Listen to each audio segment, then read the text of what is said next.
안녕하세요. 단독자입니다. 게오르크 비너의 햇센지방의 전령 세 번째 영상인데요. 이 세 번째 영상이 마지막 영상이라고 보시면 됩니다. 그동안 이 햇센지방의 일령 같이 읽으시느라고, 같이 보시느라고 수고를 많이 하셨고요. 그리고 워낙 내용이 긴 내용이 아니고 핵심적이고 압축적인 내용이기 때문에 영상 3편으로 끝나게 됐습니다. 그래서 이번 영상을 마지막으로 이제 또 다른 또 괜찮은 같이 읽어보면 좋을 것 같은 내용이 있으면 제가 하나 또 선정해가지고 가지고 올 건데 얼마나 많겠습니까? 고전 중에서 같이 읽어볼 만한 게 수두룩하죠, 그죠? 그래서 그거 고르는 거는 딱히 문제가 되진 않을 거라고 생각을 합니다. 자, 어쨌든 바로 들어가도록 할게요.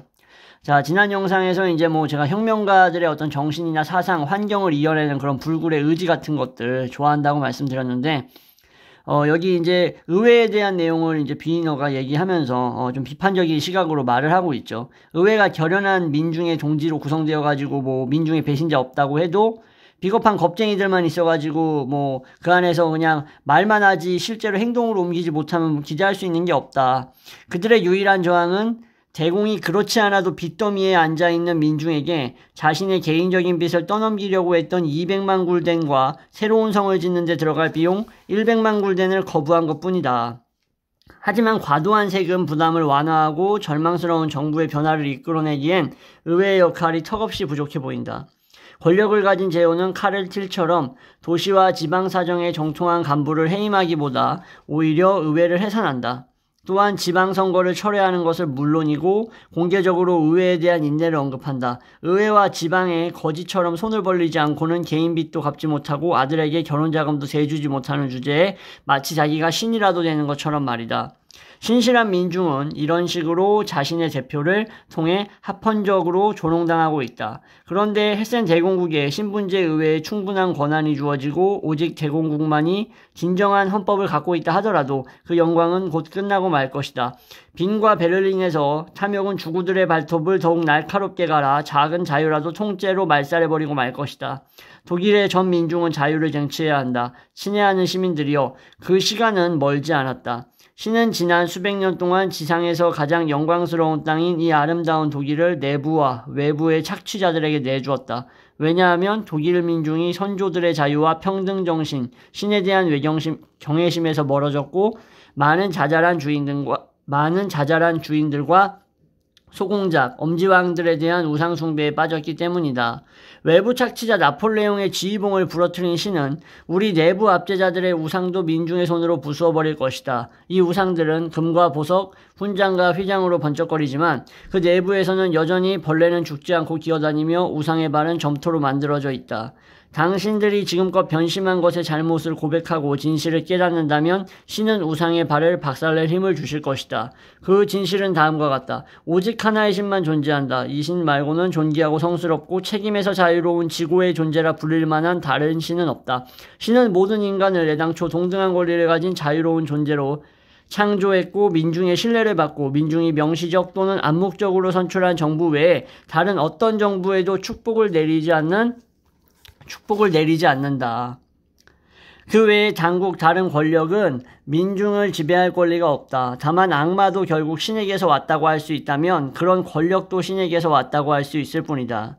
그런 악마 같은 당국에 대한 복종은 오직 악마의 권력이 무너질 때까지만 유효하다. 한 민족을 하나의 언어를 통해 하나의 몸으로 통일시킨 신은 그 몸을 갈기갈기 찢어 4등분 또는 심지어 30조각으로 나눈 권세 있는 자들을 민중 살해자와 압제자로 간주하여 여기 2승에서는 잠시 저기 저승에서는 영원히 벌할 것이다. 그 이유는 명확하다. 성경에 따르면 신이 하나로 통일시킨 것을 인간이 나누어서는 안 되기 때문이다. 황무지를 천국으로 만들 수 있는 전지전능한 신이라면 비탄과 불행에 빠진 나라도 다시 천국으로 바꿀 수 있을 것이다.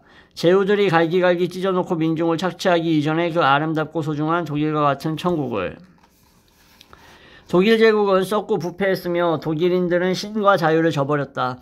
그래서 신은 이 나라가 자유국가로 거듭 태어날 수 있도록 폐허로 만들었고 당분간 사탄의 천사들에게 권세를 주어 독일을 주먹으로 내리치게 했으며 권세와 세력의 악신들과 암흑세계의 지배자들과 하늘의 악령들에 이제 이게 인용한 거네요. 에페소인들에게 보낸 편지 6장 12절.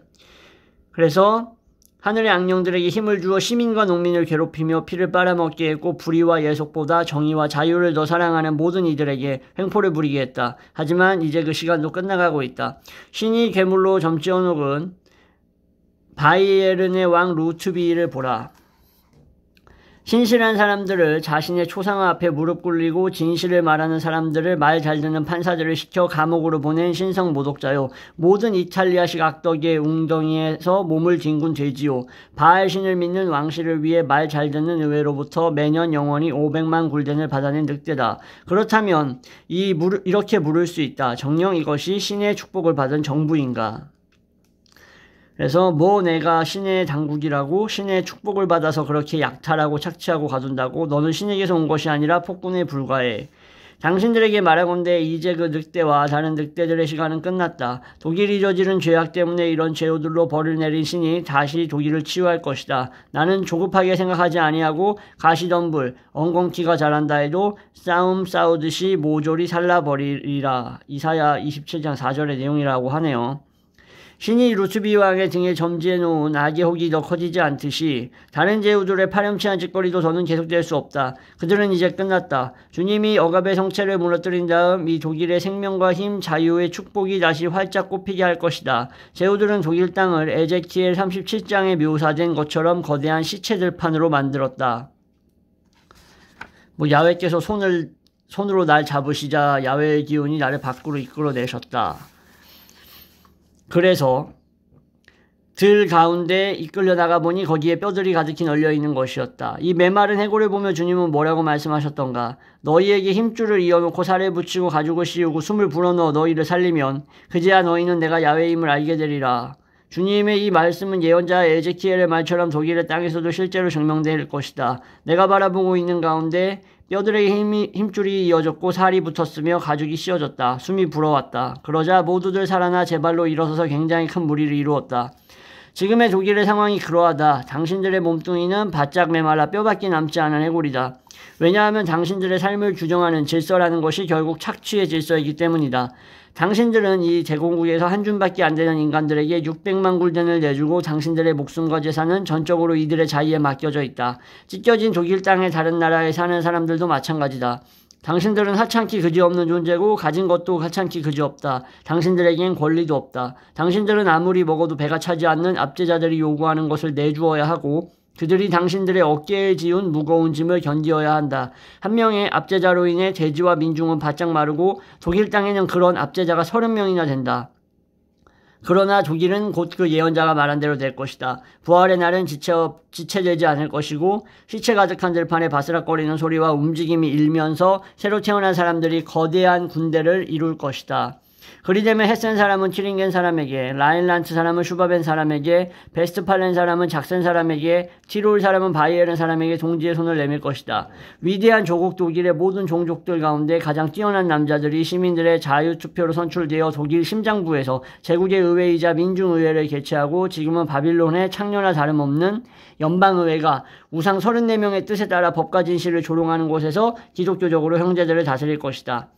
이게 이제 독일 역사를 여러분들이 아시면 이 비이너가 이렇게 맹렬하게 비판하는 이런 민족의 분단, 이렇게 나뉘어가지고 뭐 공국이니 뭐 해가지고 이렇게 서로 막 다스린다고 하면서 뭐 법이라든가 통치 질서 같은 것들 다 무시하고 자기 나름대로 막 지 멋대로 이렇게 분할해가지고 무슨 팬케이크 잘라 먹듯이 이렇게 나뉘어져 있는 독일 조국에 대한 어떤 그런 비판적 시각이 이해가 되실 겁니다. 그래서 옛날에 이제 이탈리아도 한 민족으로 합치지 못하고 뭐라고 표현해야 될까?